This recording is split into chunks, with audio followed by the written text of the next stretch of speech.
Ang tibuok yun natong ebanghelyo mga igsoon, medyo taas-taas. Akong gihagpat ang mga punto nga maoy sentro. Ganahan mo sa ebanghelyo? Ganahan mong maliwat sa amahan o maliwat atong anak nga nagwaldas? Asa man mo? Sa amahan o sa anak? Kinsay mo ingon, ganahan ko sa anak, mahisama ko sa anak, ta sa kabot.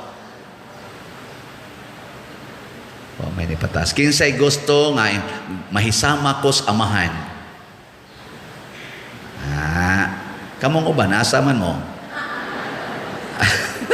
Way klaro ninyo eh. Mga igsoon, ang atong misyon isip mga magtutuos Ginoo, nya mausad ni ang atong murag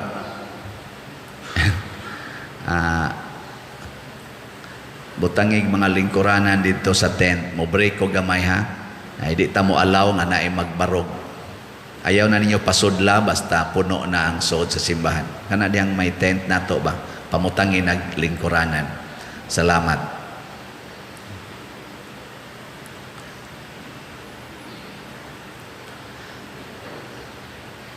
So ang atong misyon isip mga magtotoo nya mausad ni ang atong kaning murag visa para makasud tag langit mao gyud ang pagkaliwat sa amahan sa atong ebanghelyo karon. Unsa may kinaiya sa amahan?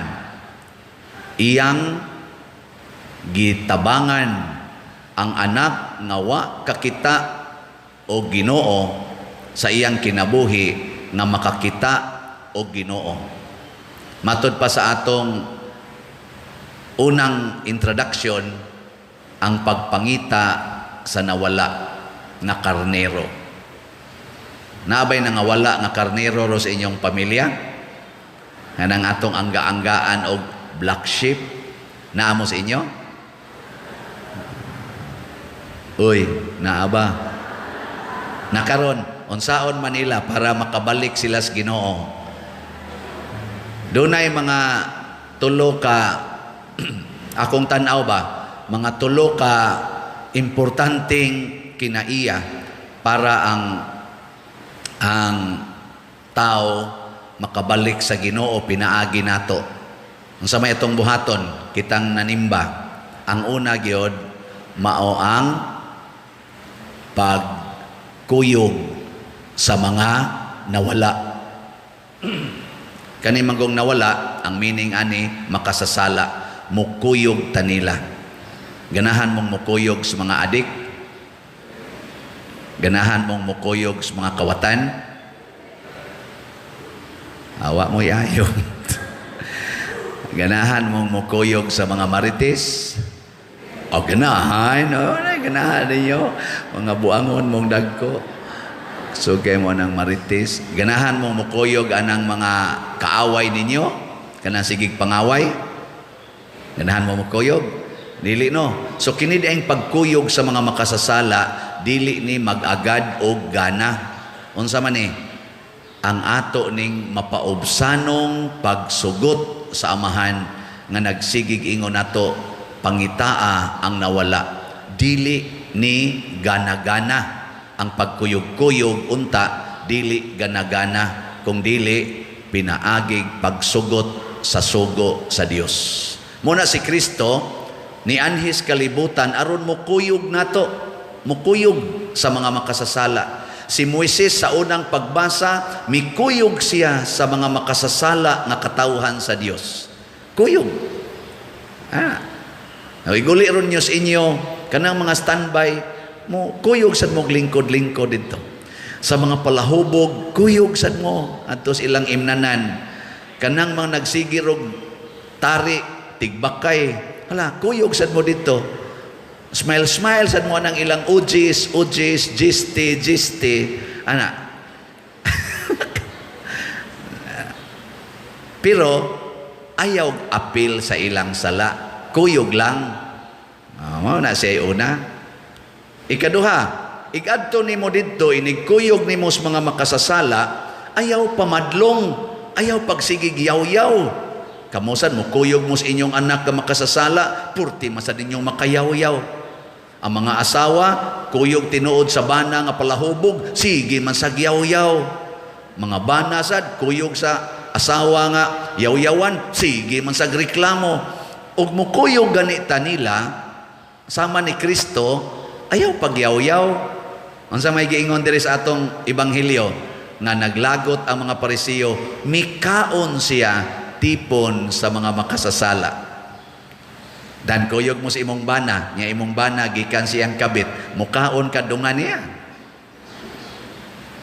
Oy asawa, mukaon ka dungan niya. Padir, mura kog musuka, dili ko katon sa kanon. Buangon ka, yawanon ka, di ba? Kaon, tipon sa mga makasasala. Bitang atong mga politisyan, panahos eleksyon, mutipon man na sila budol-budol dito sa mga standby.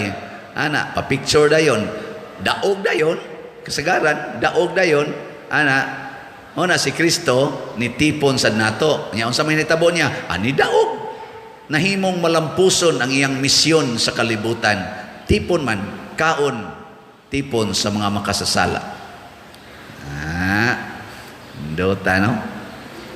Ngayon, no? Lingya yung tupad. Yung na kuyog kagkaon anang mga gikas prisuhan. Ngayon, no?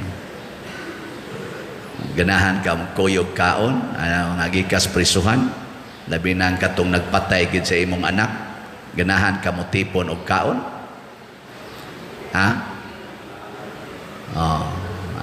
Sugod nagliningi ay. Kalisod mo sa anak pa diroy. Ayaw lagi pagkuhan niya. Ikatulo nga kanaganing para nako murag nindot jud kaayo nga gibuhat sa Ginoo kana gyong pag-atiman sa gikinahanglan sa makasasala. Ang paghatag ba unsay iyang gikinahanglan. Muna ang amahan, pag uligis iyang anak makasasala, pagtan-aw niyang wa nay sinina, ang una gyud is attention. Kaning mga makasasala, mga igsuon, mangita ginag-attention. Kiispi na sila, kulang sa pansin. Mao to ang amahan, layo pang iyang anak, wa niya huwata, wa siya manighawak dito sa kaning pultahan nga nag-ingon nga, uli di kang panwaya ka. Mayo, kay nakadumdum pa kag balay, buanga ka. Wa mo ana, ang iyang amahan, layo pa ganing anak, gisugat, wa magdaaglatos. Kung mamas una, layo pa mi, nisugat, gadasangas bayabas. Maglakaw mis amo, mahakiyod-kiyod mi kasi, kampo, mga animal mo, alakiyod, ay. Dili ingon ana, ang sa may gida sa amahan, ang iyang way sukod nga gugma, pag-abot kinya siyang anak, gakos, halok. Sus, muli ang imong asawa, gikas iyang kabit, layo pa, kadlawong dako, gihatod sa kabit, sugaton dayos bana, gakson, hagkan. Nindota ka, no? Mabuhat mo, ana. Nya ang naghatod sa inyong asawa, ang pare. Asaman? Muhalok pa mo? Mga bana? Siya, gakson pa din, tukon day gritso. Gugma, ihatag unsay gikinahanglan. Gikinahanglan sa iyang anak ang paggakos, hatag. Ang pagpasaylo, hatag. Wa gani siya, wa man tuma ang iyang anak daginahanglan man tato nga himuon na lang siyang sulugoon. Wa na mao'y gihatag sa amahan. Unsa may gihatag sa amahan? Singsing iyang mga tudlo. Day sulugoon nga palitan ni mog singsing, sapatusi, sulubi sa labing nindot nga biste. Gihatag sa amahan ang dignidad sa iyang anak nga nawagtang ni tipo nalas mga baboy, dili gani tagaag pagkaon para sa baboy. Giuli sa amahan ang maong dignidad isip anak og nagkumbira sila. Ninduta, no? Lingiyay mong tupad. Ing na ganahan ka, anaon ka pagtratar. Sige, pangutan na. Kana bang ingnon ka nga, nothing gonna change my love for you? Ganahan mo, ana? Ako ganahan kay ko, ana. Kana bang makakita mo nako nga na ako'y chicks ditong giagbay-agbayan, pero moingon mo nako, musabot ra gid mi, Father. Ganahan kay ko, ana. Kana bang makakita mo nako nga sige kog barkada dito, sige kog kuyog dito, mga wagid ninyo mauyon ni nga mga tao, pero inig-ingon ako, palit mog slot, may mga yapon mo palit, yapon mig slot, Father. No? Gatinarong kay ko karon, wa manggay mong palit og slot kayo. Itaw, kanindot, ana, ihatag ba ang gikinahanglan? Ayaw kahadlok sa paghatag sa iyang gikinahanglan.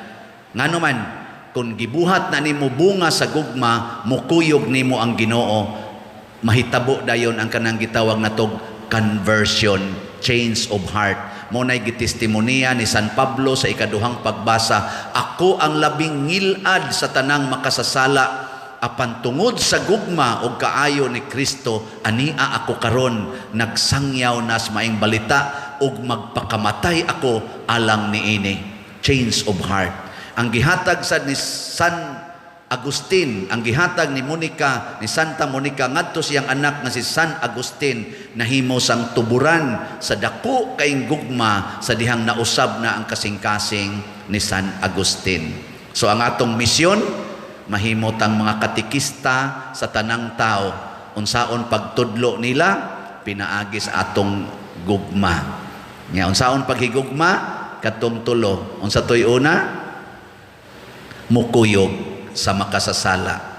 Mukaon kuyog sa mga makasasala og muhatag sa tanan nga gikinahanglan sa makasasala. Kita dinhi mga makasasala. Sige, manindog na ta.